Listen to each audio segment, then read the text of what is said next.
Señoras y señores, muy buenas noches. Bienvenidos a esta nueva edición de Galicia Opina. El Partido Socialista de Galicia está inmerso en un proceso de profunda reflexión y autocrítica postelectoral y pendientes de convocar el próximo Congreso que deberá elegir a un nuevo secretario general. Los máximos dirigentes socialistas mueven ya ficha para definir posibles candidaturas. Hoy está con nosotros una de los miembros de la ejecutiva del PSDG, diputada en el Parlamento de Galicia, viceportavoz del Grupo Parlamentario, Carmen Gallego. Muy buenas noches, bienvenida. Hola, buenas noites. Bienvenida a Popular Televisión y a este programa, que ya sé que ha estado usted como contrincante política en algún debate, pero sí, es la primera vez que la entrevistamos personalmente, creo. Pues sí, la primera vez.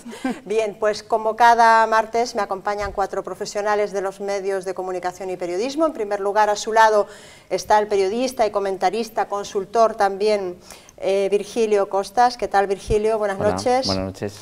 En el otro extremo de la mesa, nuestra colaboradora ya habitual, María Méndez. Buenas ¿Qué tal, noches? María? Buenas Muy bien, noches. gracias. A su lado, la delegada de la agencia EFE en Galicia, Ana Martínez. ¿Qué tal, Ana? Buenas noches. Bien, buenas noches. Y finalmente, colaborador también habitual de este programa de Galicia Opina, Pepe Castro. Buenas noches, Hola, Pepe. ¿Qué tal buenas estás? noches. Bien, muy bien. Muy bien, me alegro.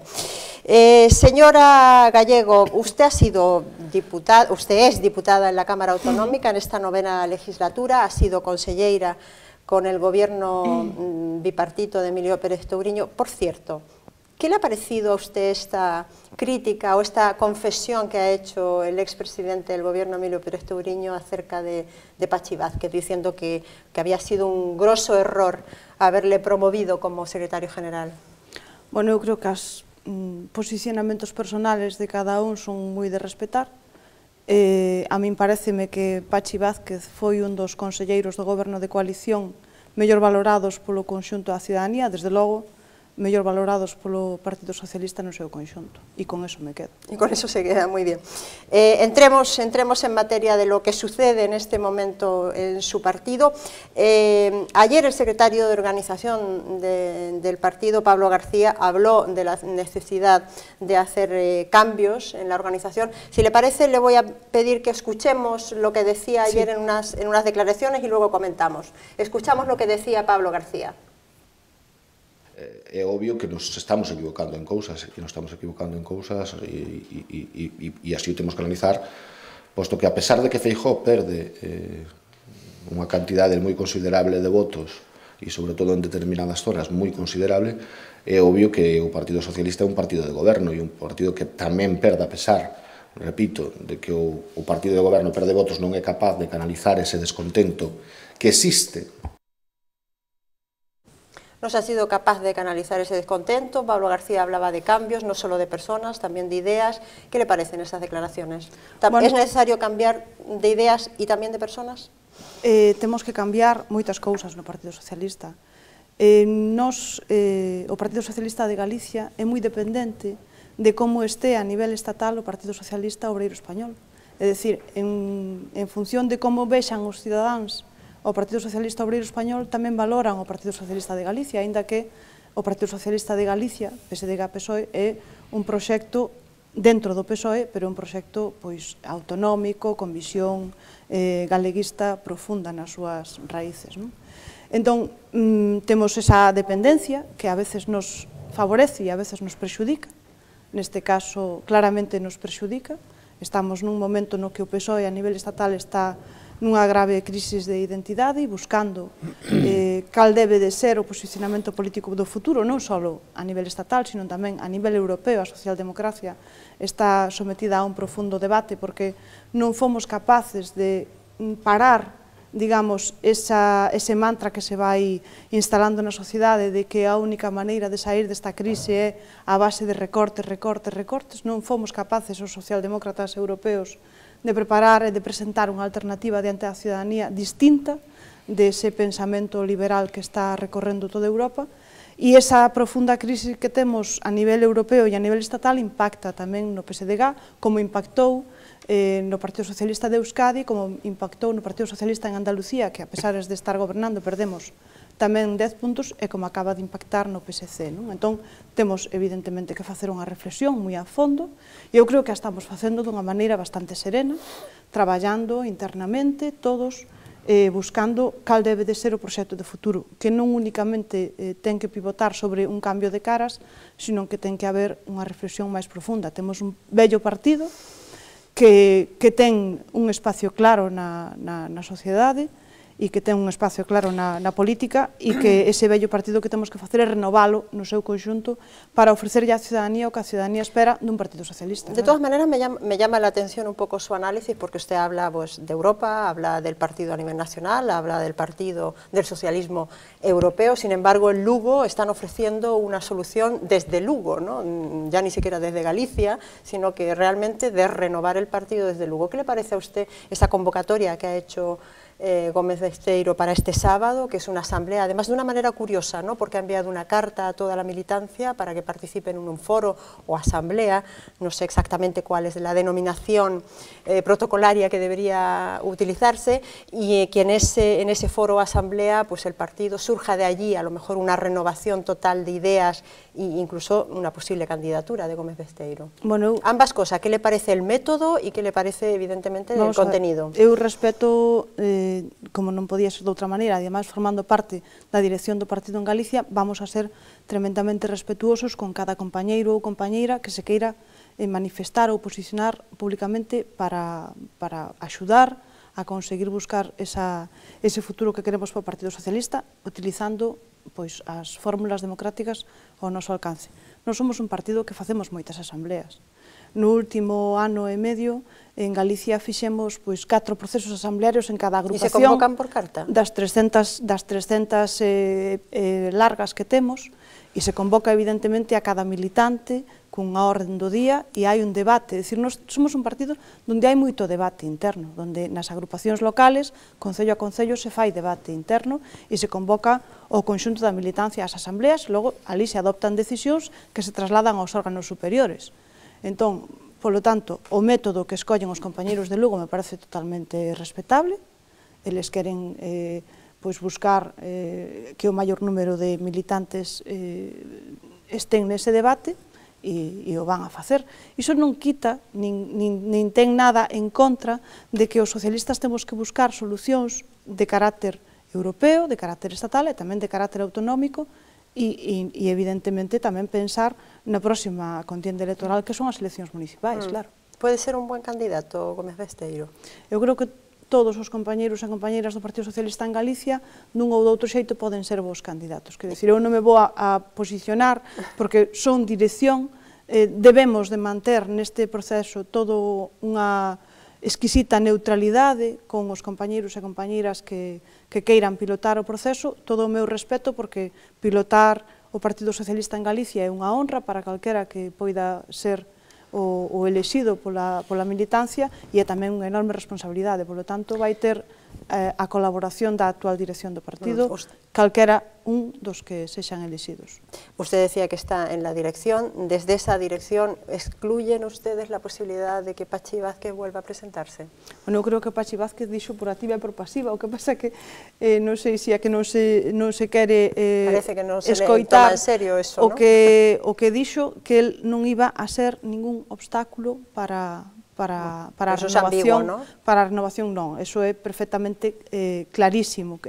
Está moi claro o que quere facer Pachi Vázquez e o que queremos facer a actual dirección, que é pilotar un proceso de debate, de reflexión serena e chegar a un congreso do Partido Socialista onde escollamos unha dirección política que, ademais, onde fagamos un debate sobre as ideas, escollamos unha dirección política que leve ao partido a recuperar cotas de poder en Galicia que nos próximos anos nos acheguen, primeiro, a recuperar o poder municipal nas grandes cidades que tiñamos e, por suposto, a intentalo, como non, a recuperar o goberno da Xunta de Galicia.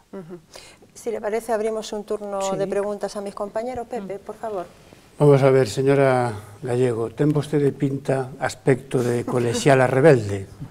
Digo yo porque as dúas veces que eu fun ao Parlamento a sesión de control parlamentaria dos mércores na pasada legislatura, escoitei as dúas veces esas palabras: señora Gallego, chamo á orde. Sí. Que pasa con vostede? É por esa rebeldía juvenil da que dá aspecto, repito, ou é que o que escoitaba ali realmente revolucionaba a vostede para protestar daquela forma tan airada? Pois, bueno, eu o da rebeldía juvenil xa me queda un pouquiño lonxe, en calquera caso agradezo yo, porque o tomo como un cumplido.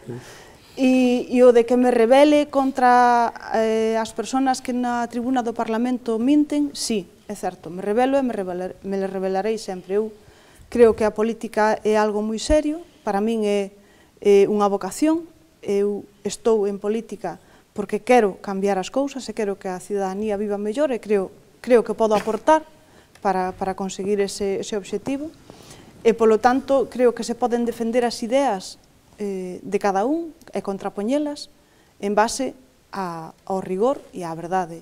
E cando se sube á tribuna do Parlamento e se minte sistematicamente e se deforma e se deturpa a realidade, para min eso non é un bo servicio á política. E iso o sinto, e o teño que decir, me parece que é a peor virtude que ten o actual presidente da Xunta de Galicia. Para eso está a tribuna parlamentaria, para que repliquen o que diga o presidente, un conselleiro, quen sexa, usted foi conselleira. Sí.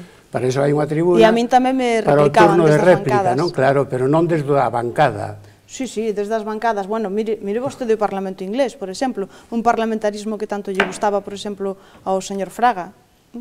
Mire, o parlamentarismo británico é un parlamentarismo moi activo, onde os deputados se levantan. Iso non ten porque non estamos falando de insultos, nin de atentados contra a dignidade das persoas, estamos falando de rebatir ideas políticas e de sinalar nun determinado momento que persoas que están intervindo na tribuna están faltando á verdade. Ana, adelante. Para pilotar o peso en Galicia, algo que dicía Ion Anaco que era unha honra, hai varias quinielas nas que únicamente soan nomes masculinos. Sería imposible que se pusese ao fronte unha muller? Non, en absoluto. E algunha opción de que iso poida suceder? Pois iso terá que decidir a muller que o queira facer, pero vamos, imposible non. Non é imposible, sobre todo, non é imposible no Partido Socialista, que somos o partido que máis loitou dende sempre porque as mulleres teñamos o noso posicionamento e o noso lugar tanto no espacio público político como no espacio das empresas e en todos os ámbitos da vida. María. Sí, el secretario general del Partido Socialista en España acaba de anunciar que no va a haber primarias hasta el 2015. O sea, lo ha puesto casi en el linde de las siguientes elecciones generales.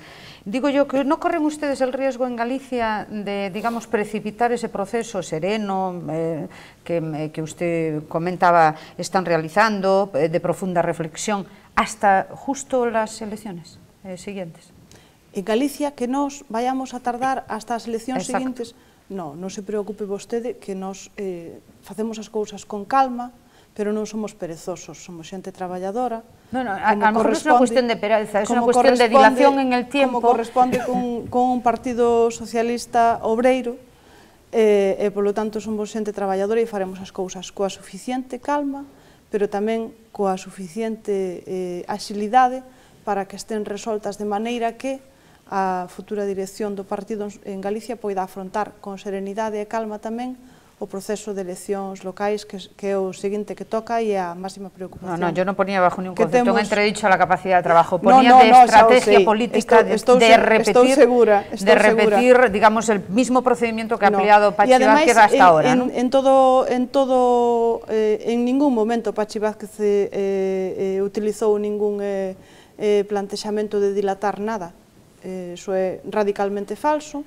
Sei que hai xente que o dice así, pero é radicalmente falso porque, entre outras cousas, as primarias que non poidamos celebrar en Galicia, resulta que nos temos un reglamento e uns estatutos de partido que procuramos cumplir sempre, que debemos de cumplir, así lle debemos á militancia, que dicen que para que haya un proceso de primarias en unha determinada federación autonómica ten que estar constituído o Comité Federal. E o Comité Federal do Partido Socialista non se constituíu hasta este mes de setembro pasado, polo tanto, non podían facerse as primarias en Galicia hasta o mes de outubro, deixando pasar os prazos mínimos establecidos nos estatutos do partido para facer as primarias. Polo tanto, esa é unha falacia que non vou a deixar, evidentemente, sin respostar. Pachi Vázquez non dilatou nada, nin o vai a dilatar agora. Vamos a facer as cousas de maneira que a seguinte dirección poida facer o seu traballo serenamente de cara ás municipais. E tamén lle digo outra cousa.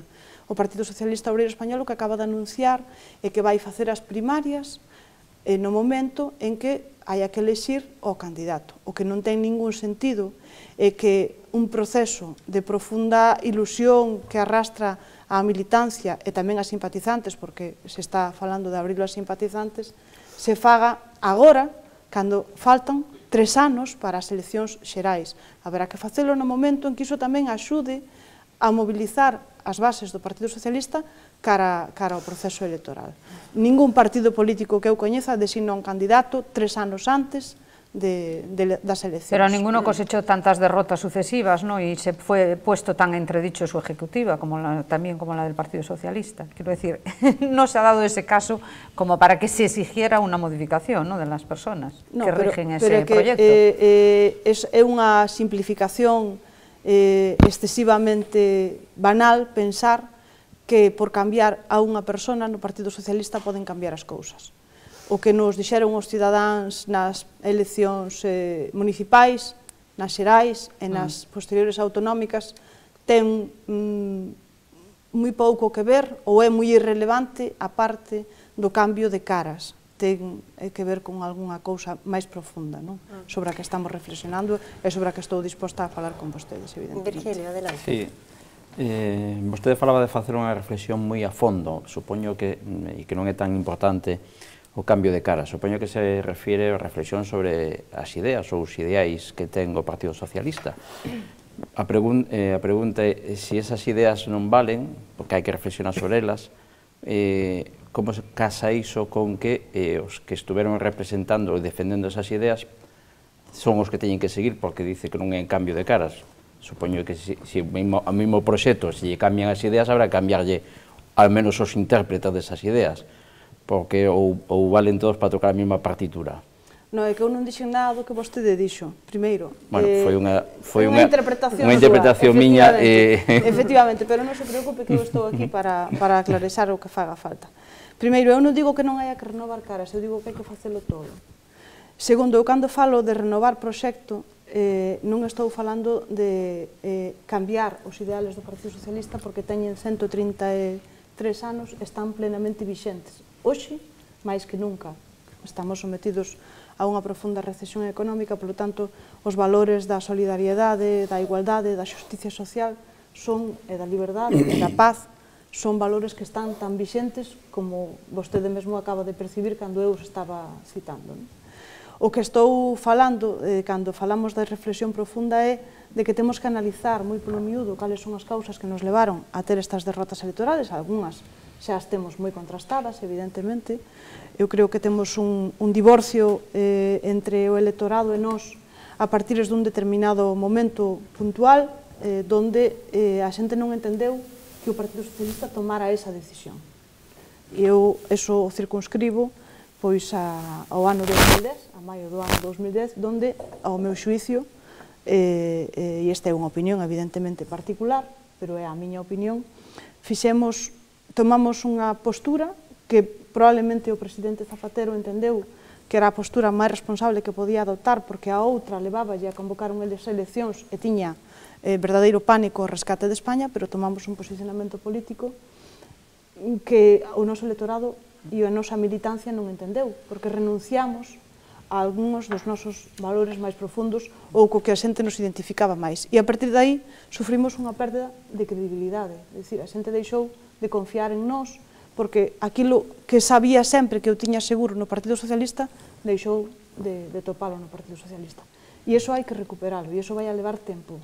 Temos que volver á coherencia, á credibilidade do discurso, e a volver a recuperar esa parte do electorado, e iso nos vai a levar necesariamente tempo e esperamos ser capaces de conseguilo. Non? Como vamos a conseguir?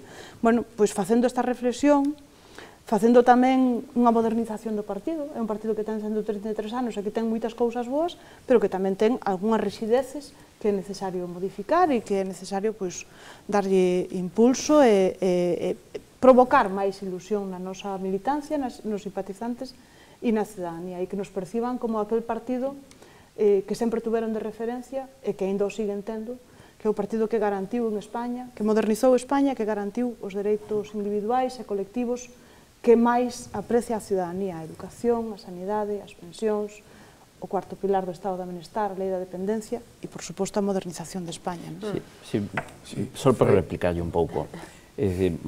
Acitemos que a culpa é de ZP e da decisión que tomou en maio de 2010. Non, a culpa é de todos nós. Bueno, acepto ese punto de inflexión que vostede sinala, pero o que non parece moi de recibo é que na dirección do PSOE, o partido a nivel federal, siga unha persoa, o secretario xeral, Alfredo Pérez Rubalcaba, que sí defende ese tipo de política e que avala ese tipo de oposición de respetar as decisións que se tomaron entonces e as que sigue tomando agora o goberno do Partido Popular, que non se percibe un xiro diferente a nivel económico, porque sobre todo as medidas do goberno de Zapatero en maio de 2010 foron de nivel económico e sobre todo contra, como vostede dice, pilares esenciais da política do PSOE. Eso non, entonces parece que se necesita algo máis de cambio que só unha simple reflexión para gañar esa credibilidade que dice que perderon. Bueno, eu insisto, eu non estou falando dun simple cambio, estou falando dun cambio profundo. O señor Rubalcaba, que neste momento é o secretario general dos socialistas, e outros compañeiros e compañeiras que están na dirección do partido a nivel federal compartiron goberno con José Luis Rodríguez Zapatero e, polo tanto, compartiron as decisións. E eu non digo que nos estemos nin avergonzando do pasado, nin cousas polo estilo, digo que o motivo do distanciamento do Partido Socialista coa ciudadanía foi esa perda de esa referencia que tiña unha parte importante da ciudadanía en valores que se consideraban moi propios do socialismo, que os seguimos mantendo, que en un momento determinado o presidente puxo por riba de todo os intereses de España e por riba de todo a prioridade de que podíamos cair nun rescate, que por certo conseguiuno, porque mentras estuvo no goberno España non foi rescatada, agora xa vamos polo segundo. Por lo tanto, el puxo esa prioridade por diante, esa prioridade, sabíamos todos que ineludivelmente nos iba a levar a perder confianza ciudadana, o sabíamos, asumiu iso, bueno, pois agora temos que recuperar esa confianza dos ciudadanos. Antes de que le dé la palabra a Pepe un segundo, quería preguntarle, porque hacía usted referencia a tomar las decisiones con tiempo y insistía mucho en el tiempo. No sé si ha tenido ocasión de ver la prensa de hoy. Carme Chacón ha hecho una reflexión, precisamente una declaración a propósito de las primarias, de esas primarias que se convocarían prácticamente en el 2015. Decía, es que no hay tiempo, el Partido Socialista no tiene tiempo, y la gente que está sufriendo una crisis tremenda tampoco tiene tiempo a esperar a que el Partido Socialista decida cuál es el rumbo que va a tomar un poco. Eso está un poquito en contradicción con lo que usted decía, que bueno, pues que le parecía totalmente normal que se esperase hasta el 2015. Bueno, no hay una comunión de opinión. No Partido Socialista somos capaces de facer dúas cousas ao mesmo tempo. Como las mujeres, increíble. Efectivamente, aínda que parezca increíble. Entón, somos capaces, xa o fixemos moitas veces, de facer un debate interno profundo e reflexivo e ao mesmo tempo de priorizar na axenda política e pública os problemas da ciudadanía, e o estamos facendo no grupo parlamentario. Sí, pero es curioso que la que pudo ser la secretaria general del PSOE diga que no hay tiempo para eso, ¿no? A mí me llama la atención. Como somos un partido de debate, cada un ten a súa opinión. Vale. E, polo tanto, eu respeto as todas. Eu entendo que un candidato ou unha candidata a un proceso como son as eleccións xerais, hai que escollelo no momento en que xere maior ilusión, e maior confianza na ciudadanía e tamén na militancia e nos simpatizantes do Partido Socialista. E me parece que escollelo 3 anos antes non o fai ningún partido, nin o Partido Socialista nin ningún partido. Os franceses fan as primarias como 6-7 meses antes das eleccións xerais, non? Que foi o que fixeron, e iso lles xerou unha corrente de simpatía, e participaron nesas primarias moitísimos electores que non eran militantes do Partido Socialista. Lo que pasa es que los franceses, antes de llegar a esos 7 meses, bueno, estuvieron 14 anos na oposición. Estuvieron 14 años, y luego estuvieron varios años cortando cabezas. Nos non queremos parecernos en iso os nosos compañeros do Partido Socialista francés non queremos estar 14 anos na oposición. Claro. Pepe Castro. Dúas cuestións moi breves. Fai uns días fixeronlle vostedes unha homenaxe a Felipe González, que é un referente do socialismo contemporáneo. Era a celebración dos 30 anos de... Non só para ustedes, sino incluso para moitos españoles que non son socialistas, non pasa por non ser socialistas. Felipe González deixou dúas mensaxes nesa homenaxe. Unha, que o PSOE ten que recuperar a vocación de maioría, como partido de goberno que é. A miña pregunta, a primeira pregunta é, na oposición que vostedes van a facer en Galicia, teñen como obxectivo recuperar esa posición de maioría para gobernar algún día ou pensan facer unha oposición de todo a non, como presumiblemente vai a facer o grupo de Alternativa Galega e o grupo do Bloque Nacionalista Galego? É dicir, si se van a diferenciar en algo deles ou non. Segunda cuestión, Felipe González dixo, non me hagan un debate de ideas, tráiganme unha idea, pónganla encima da mesa e llevémosla a la práctica.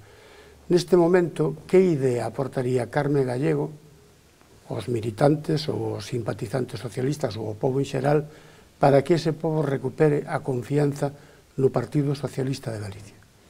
Bueno, en canto á primeira cuestión, nós, o Partido Socialista de Galicia, sempre fixemos unha oposición rigurosa e responsable, interpelando ao goberno naquelas cuestións que considerábamos que estaba facendo mal, pero ao mesmo tempo facendo propostas con ideas alternativas sobre cada un dos problemas que ten o país.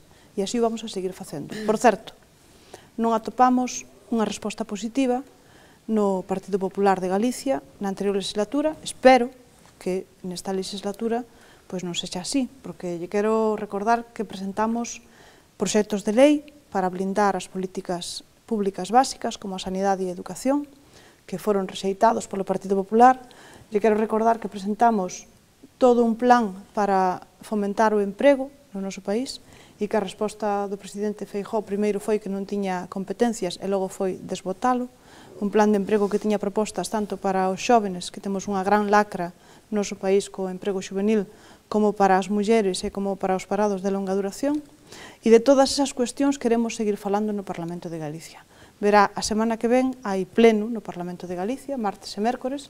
Hoxe pola mañá tivemos xunta de portavoces e o Partido Socialista vai a levar iniciativas ao Parlamento de Galicia que teñen que ver co que lle preocupa aí afora, que é do que queremos falar nós. A nós nos parece que a vostedes lles preocupa moitísimo o futuro do Partido Socialista, pero nos gustaría que se nos permitira, como Partido Socialista, tamén falar moito máis do que lles preocupan á cidadanía, e diso queremos falar, non? Entón, pois, no pleno da semana que ven vamos a falar das participacións preferentes e de como se soluciona un problema que agora mesmo está totalmente estancado, de esa arbitraxe absolutamente opaca que se está facendo.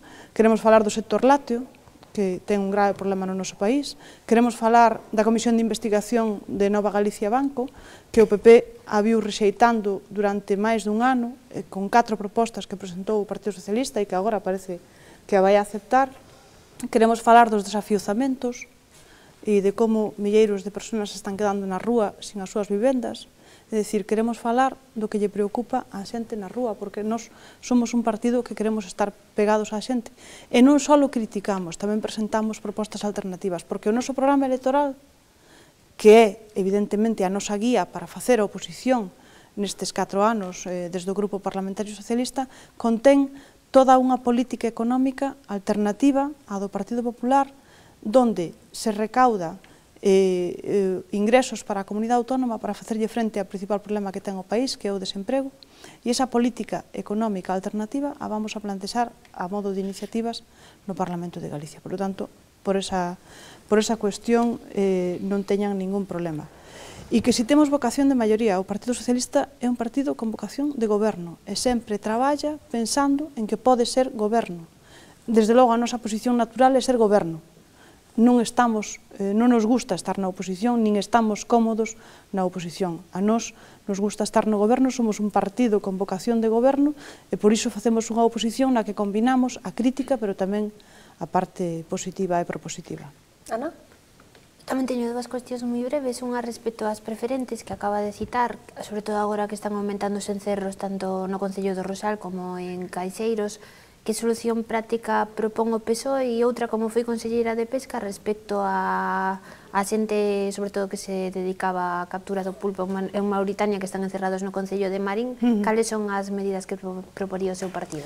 Pois mira, coas participacións preferentes nos consideramos que, dada a situación na que estamos, que sería moi longo de falar con todo que ten que ver con Nova Galicia Banco, a mellor solución neste momento é estender a arbitraxe a maior parte de afectados posible, e únicamente aqueles que son un 3 ou un 4% dos afectados que non poidan someterse a arbitraxe, que se lles axude desde o Goberno de Galicia con un asesoramento xurídico gratuito. Por que o digo? Porque, como temos aí as tasas xudiciais, estas persoas que teñan que ir pola vía xudicial teñen unha doble penalización, porque ademais de haber perdido o seu diñeiro, agora van ter que pagar por poder defenderse diante do que foi unha clara comercialización fraudulenta destes produtos, non?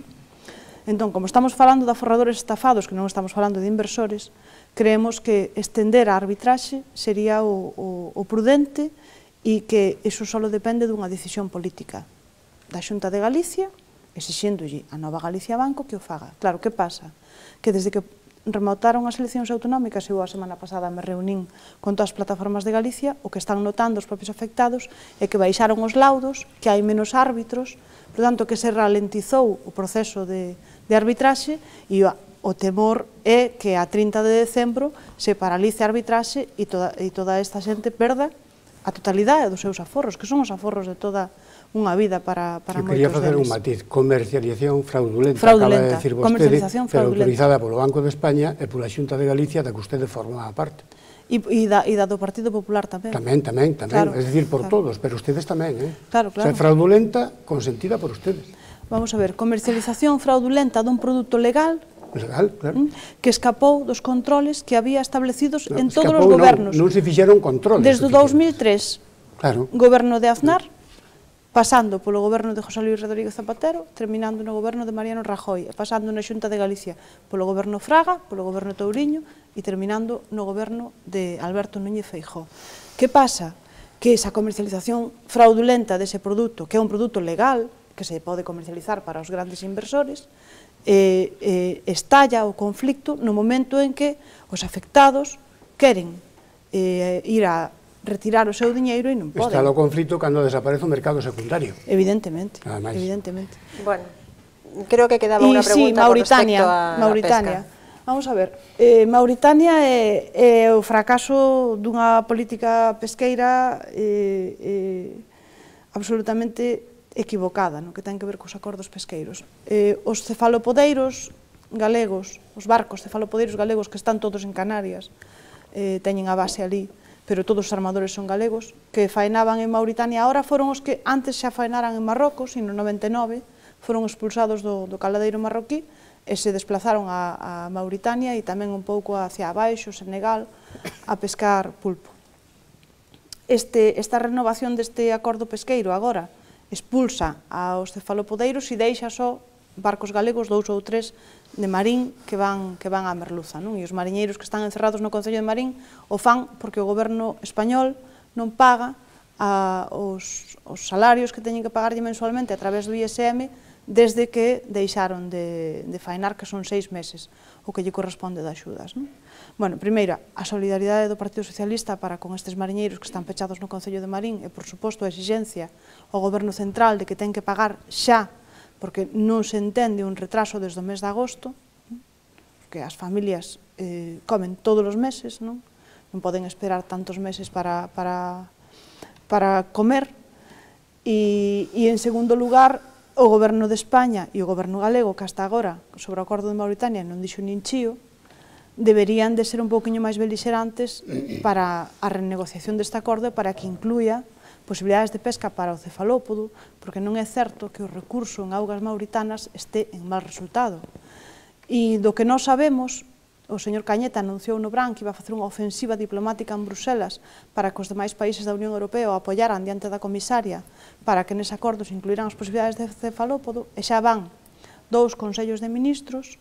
Non se tratou o punto de Mauritania como un punto A, un punto de acordo, E ten unha magnífica oportunidade a semana que ven, que hai Comisión de Pesca, os días 17 e 18, e vai o protocolo de Mauritania a esa comisión, ten unha magnífica oportunidade o Goberno de España para ver que aliados ten en Europa para renovar as licencias de cefalópodo. Estaría ben que o Goberno galego se pronunciase, cando menos se pronunciase, porque hasta hoxe nin o presidente da Xunta nin a conselleira do ramo se reuniron cos afectados pola non renovación do acordo pesqueiro con Mauritania, tendo en conta que esta non renovación é gravísima porque esta flota quedase sin ninguna posibilidade, non pode ir a ningún outro país. Non temos posibilidades de pesca de cefalópodo en ningún outro país que hai acordos pesqueiros da Unión Europea, polo tanto, é unha flota que en principio vai destinada ao desguace. María, adelante. Sí, señora Gallego, si no he entendido mal, usted ha respondido ahora al colega Pepe Castro hablándole sobre el talante y la buena disposición a la negociación por parte de su partido. Creo recordar también que en el debate de la investidura del nuevo presidente de la Xunta lanzó un guante en 8 ámbitos de trascendencia y de importancia, como la financiación autonómica, el tratamiento territorial, etcétera, y incluso en algunos ámbitos específicos de política social, como es en el tema de tratamiento de los desalojos, etcétera, etcétera, sin respuesta ninguna por parte de su partido, a excepción cuando se trató el tema de Novo Caixa Galicia, que esa misma tarde se introdujo, en fin, la celeridad por parte del Banco de España en subastarla, etcétera. Entonces su partido salió diciendo que ahí harían un frente común. ¿Usted no cree que el país en estos momentos requiere de grandes consensos, más que de críticas puntuales y de, digamos, aplazamientos de decisiones? Probablemente vostedes non escoitou o debate enteiro, seguramente, digo. Escuché bastante, por cierto. Pois entonces escapouselle un pequeno detalle que para min ten moita importancia, que o señor Pachi Vázquez, cando interviu o nombre do Grupo Parlamentario Socialista, ofreceu ámbitos de acordo parlamentario en varias facetas, entre elas, como decía, a de cambiar a política económica, porque está claro hoxe que con recortes e axustes só non saímos desta crisis, que esa política do mantra do déficit cero... Pero eso ya non é política de negociación, eso ya é imposición de criterio, non? De principios, non? Propuxemos acordos en canto a crear un imposto á banca, crear un imposto ás grandes áreas comerciales, ás empresas que contaminan, subir no tramo autonómico do IRPF, perdón. Pero eso es la aplicación de su programa electoral, señora Gallegos, eso no es ámbitos de negociación conjuntas, ¿no? Eso es aplicación de su programa electoral. Perdone, ofrecemos ámbitos de acordo parlamentario para sacar a Galicia da crisis. E ofrecemos propostas que consideramos socialistas que axudarían a mellorar a recaudación da Xunta de Galicia.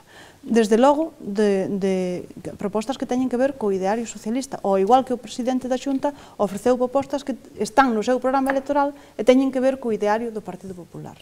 Veremos como queda esa cuestión. Nós non estamos pechados a ningún acordo que sexa en ben de Galicia e en ben dos galegos. Señora Gallego, le agradezco mucho haber respondido a nuestras preguntas. Veremos cuál es el talante en ese próximo pleno de la próxima semana, a ver cómo avanzan esas posibles negociaciones sobre pactos en materias concretas. Muchas gracias por su presencia en Galicia Opina y muy buenas noches. Moitas gracias a vostede, boas noites.